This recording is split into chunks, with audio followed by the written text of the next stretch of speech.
খেয়াল করবেন এই যে সূর্যটা, এটার চারপাশে দেখেন যে বলের মতো কতগুলা ছোট ছোট নানা সাইজের কিন্তু গ্রহ ঘুরছে।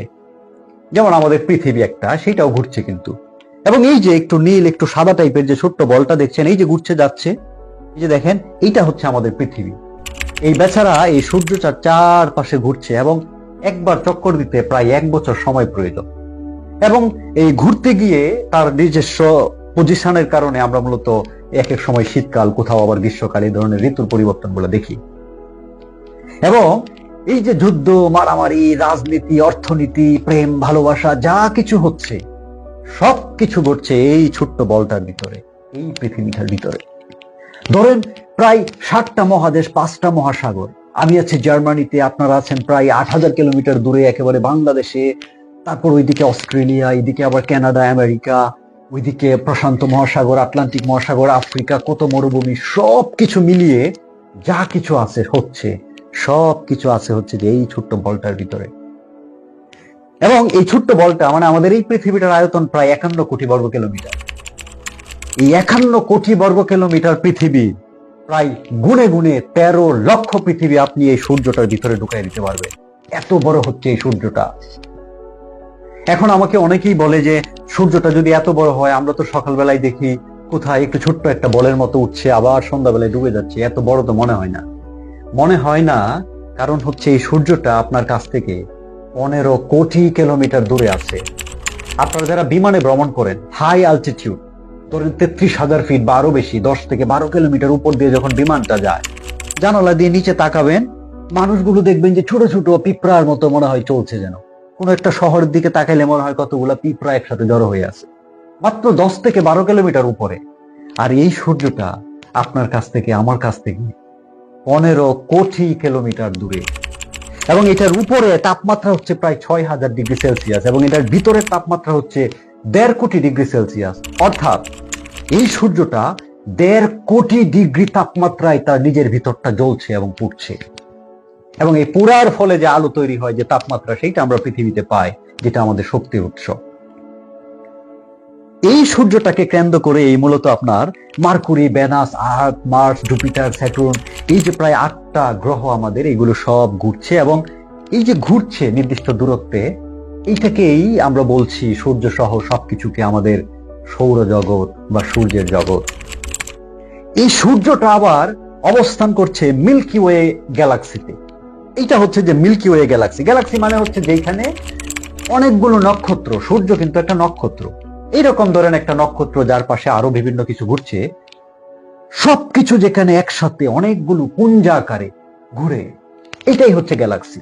এবং এইটা হচ্ছে যে আমাদের মিল্কি ওয়ে গ্যালাক্সি, যেখানে প্রায় বলা হয় যে 100 বিলিয়ন থেকে প্রায় 400 বিলিয়ন পর্যন্ত সূর্যের মতো এরকম নক্ষত্র আছে, এবং এগুলো চক্রাকারে ঘুরছে। 1 বিলিয়ন মানে হচ্ছে 100 কোটি, তার মানে 100 বিলিয়ন মানে 10,000 কোটি, এবং 400 বিলিয়ন মানে 40,000 কোটি। অর্থাৎ এই মিল্কি ওয়ে গ্যালাক্সিটার ভিতরে সূর্যের মতো, যে সূর্যটা পৃথিবীর তুলনায় প্রায় 13 লক্ষ গুণ বড়, এইরকম প্রায় 10,000 থেকে 40,000 কোটি নক্ষত্র থাকতে পারে আমাদের এই মিল্কি ওয়ে গ্যালাক্সিটার ভিতরে। এবং এই মিল্কি ওয়ে গ্যালাক্সিটা এত বড়, এর এক মাথা থেকে আরেক মাথায় আলোর গতিতে যাইতে প্রায় 1 লক্ষ বছর প্রয়োজন। অর্থাৎ সহজে বলছি, ধরুন আপনার বাড়িতে যদি একটা টর্চ লাইট থাকে, আপনি রাতের বেলায় একটা গাছের দিকে ধরেন লাইটটা ধরলেন, বা রাস্তার দিকে, আপনার লাইট থেকে, টর্চ থেকে যে লাইটটা বের হয়ে যায়, এর গতি হচ্ছে সেকেন্ডে 3 লক্ষ কিলোমিটার। ধরেন আমাদের ওই যে চাঁদটা পৃথিবীতে যেটা রাতে দেখেন, এইটা হচ্ছে যে প্রায় 3 লক্ষ কিলোমিটার দূরে আছে। ধরেন আপনি যদি একটা পাওয়ারফুল লাইট এটার দিকে তাক করে সুইচ টিপেন, 1 সেকেন্ডে এই লাইটটা চলে যাবে ওই চাঁদে। এত দ্রুত যায় হচ্ছে আলোর গতি।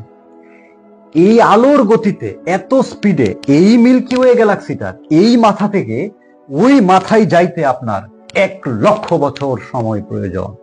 এত বড় হচ্ছে এই মিল্কি ওয়ে গ্যালাক্সিটা, যেখানে প্রায় 100 থেকে 400 বিলিয়ন নক্ষত্র আছে সূর্যের মতো। এইবার আপনাদেরকে আমি এমন একটা ডেঞ্জারাস কথা বলবো যেটা অবিশ্বাস্য। সেটা হলো, এই যে এতগুলো অসংখ্য নক্ষত্র নিয়ে আমাদের এই মিল্কি ওয়ে গ্যালাক্সি, এইখানে একটা নক্ষত্র আছে যেটার নাম হচ্ছে স্কুটি। এই যে নক্ষত্রটা দেখছেন, এইটা হচ্ছে স্কুটি নক্ষত্র, যেটা আমাদের এই পৃথিবী থেকে ৯,৫০০ আলোকবর্ষ দূরে। অর্থাৎ পৃথিবীতে দাঁড়ায় আমি যদি এখন ওই স্কুটি নক্ষত্রটার দিকে লাইট ধরি, তাহলে সেকেন্ডে ৩,০০,০০০ কিলোমিটার বেগে ওখানে পৌঁছাইতে ৯,৫০০ বছর সময় লাগবে। এত দূরে আছে এই স্কুটি নক্ষত্রটা আমাদের এই মিল্কি ওয়ে গ্যালাক্সির ভিতরে। এই স্কুটি নক্ষত্রটা এখন পর্যন্ত আমাদের জানা সবচেয়ে বড় নক্ষত্র।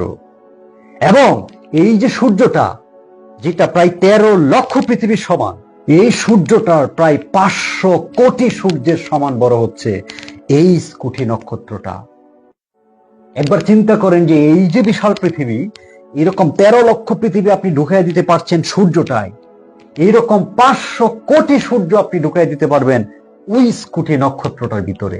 এত বড় হচ্ছে স্কুটি নক্ষত্রটা, যেটাতে পৌঁছাইতে পৃথিবী থেকে সেকেন্ডে যদি ৩,০০,০০০ কিলোমিটার বেগে আপনি দৌড়াইতে পারেন, তারপরে আপনার ৯,৫০০ বছর সময় লাগবে ওইখানে পৌঁছাইতে, ওই নক্ষত্রটায়।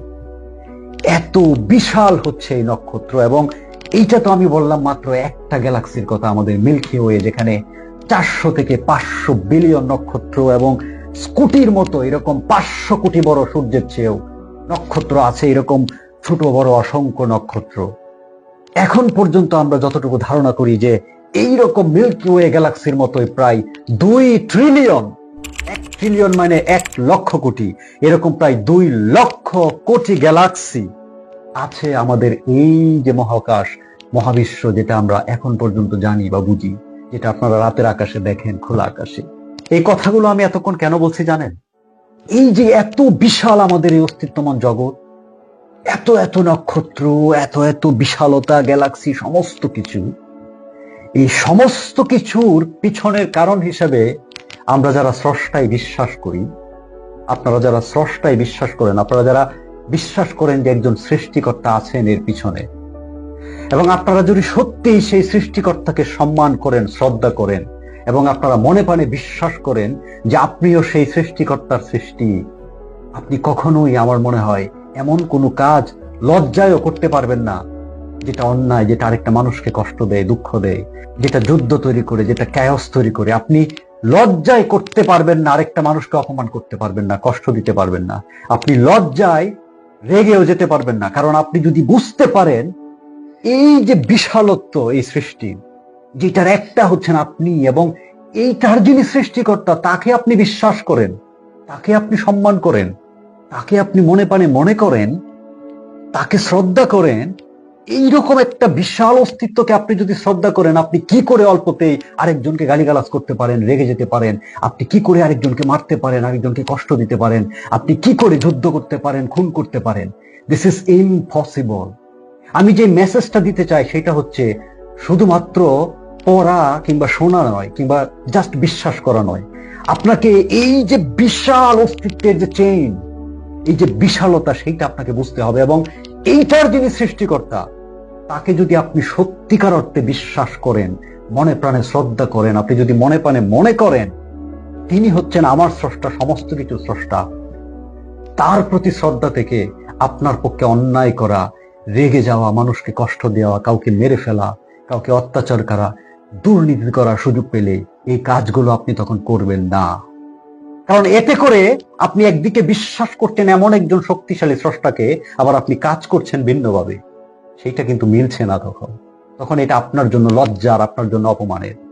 এই জন্য আমি যেটা বলতে চাই যে এই যে বিশালতা, এই যে অস্তিত্ব, সেটাকে নিজের ভিতরে বোঝার চেষ্টা করুন, সেটাকে রিয়েলাইজ করার চেষ্টা করুন, এবং এইটার যিনি স্রষ্টা, যাকে আপনি বিশ্বাস করেন, সেটা নিজের ভিতরে রিয়েলাইজ করার চেষ্টা করুন।